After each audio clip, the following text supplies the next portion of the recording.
ये कहानी एक छोटे से गांव की है जिसे लोग भूतिया गांव कहते थे। ये गांव दूर दराज के इलाके में बसा हुआ था और वहां के लोग अक्सर कहते थे कि गांव के पास की पहाड़ियों में कुछ अजीब घटनाएं होती हैं। कभी कोई रहस्यमय आवाजें सुनता, तो कभी बिना किसी वजह के डर के मारे लोग बीमार पड़ जाते। इस गांव की कहानी तब और भी रहस्यमय हो गई जब एक पुलिस अधिकारी की मौत वहां हुई। ये घटना आज भी उस गांव के हर इंसान के दिल में एक खौफनाक याद की तरह बसी हुई है। अधिकारी का नाम था अशोक। वह एक ईमानदार और बहादुर पुलिस वाला था जिसे किसी भी डर से फर्क नहीं पड़ता था। एक दिन उसे आदेश मिला कि वह इस भूतिया गांव में जाकर वहां के रहस्यों की जांच करे। गांव के कई लोग लापता हो रहे थे और अजीब घटनाएं सामने आ रही थीं। लोग कहते थे कि जो भी रात के वक्त गांव के पुराने मंदिर के पास जाता है वो वापस नहीं लौटता। अशोक ने बिना समय गंवाए गांव की ओर रुख किया। वह वहां पहुंचते ही गांव के सरपंच से मिला और उससे इन अजीब घटनाओं के बारे में पूछताछ की। सरपंच ने बताया कि कई साल पहले इस गांव में एक दुर्घटना हुई थी जिसमें गांव के कुछ लोग मारे गए थे। तभी से इस गांव के आसपास की जगहें भूतिया मानी जाने लगीं। लेकिन अशोक ने इसे बस अंधविश्वास माना और जांच शुरू की। रात होने पर अशोक ने तय किया कि वह अकेले ही गांव के उस पुराने मंदिर में जाएगा जिसके बारे में लोग कहते थे कि वहां कुछ असामान्य शक्तियां हैं। वह ये जानने के लिए बेचैन था कि आखिर सच क्या है। अशोक ने अपनी बंदूक और टॉर्च लेकर उस मंदिर का रास्ता पकड़ा। रात के अंधेरे में सिर्फ जंगल की हवाओं की सरसराहट सुनाई दे रही थी। अशोक मंदिर के पास पहुंचा और वहां की खामोशी उसे अजीब सी लगने लगी।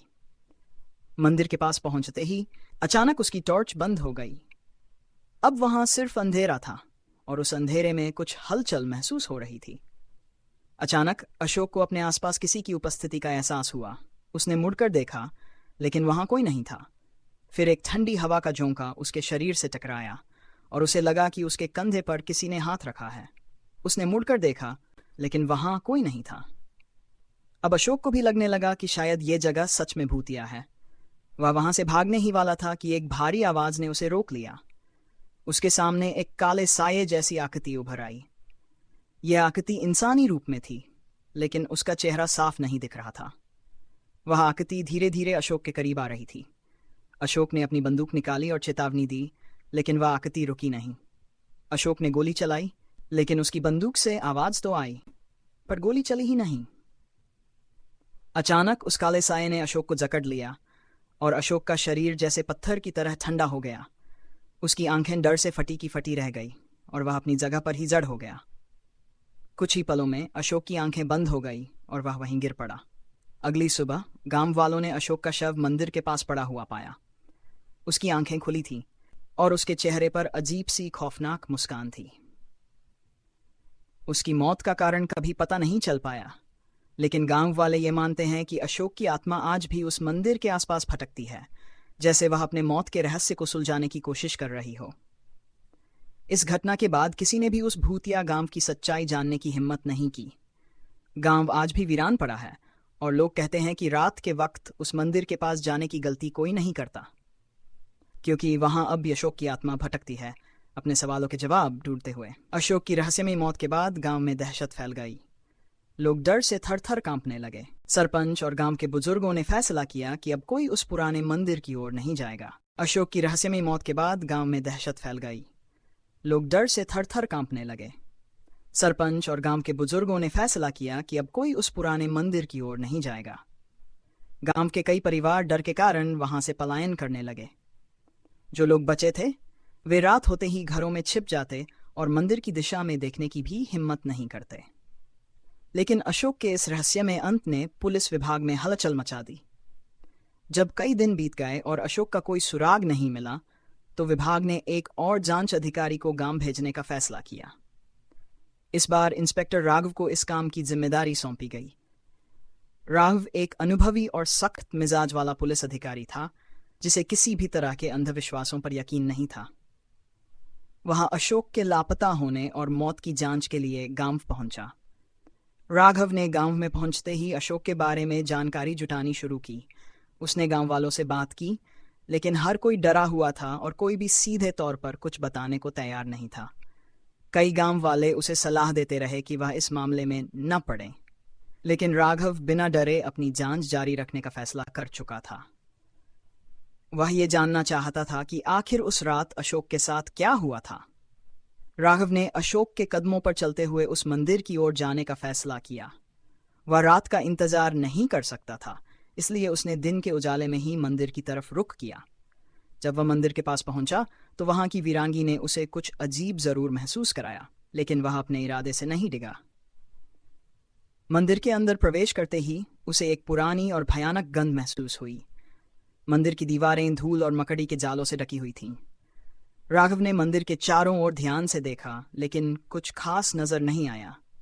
तभी उसे मंदिर के अंदर एक पत्थर की मूर्ति के पास कुछ अजीब सी रेखाएं दिखाई दी, जैसे किसी ने वहां कोई चिन्ह या निशान बनाए हों। उसने इन निशानों की तस्वीरें लीं और सोचा कि शायद ये कोई पुराना जादू टोना हो सकता है। जैसे ही राघव उन चिन्हों की जांच कर रहा था, अचानक हवा की एक ठंडी लहर मंदिर के अंदर दौड़ी। मंदिर का दरवाजा अपने आप जोर से बंद हो गया। राघव ने मुड़कर देखा और उसे एहसास हुआ कि वह अब मंदिर के अंदर अकेला नहीं है। उसने अपनी बंदूक निकाली, लेकिन उसकी आंखों के सामने वही काला साया उभरने लगा जो अशोक के साथ आखिरी वक्त में देखा गया था। वह काला साया धीरे धीरे आकार लेने लगा और इस बार राघव को साफ साफ एक चेहरा नजर आया। यह चेहरा इंसान जैसा था, लेकिन उसकी आंखों में एक गहरी खाली सी चमक थी। वह साया राघव की तरफ बढ़ने लगा। राघव ने आवाज लगाई, तुम कौन हो?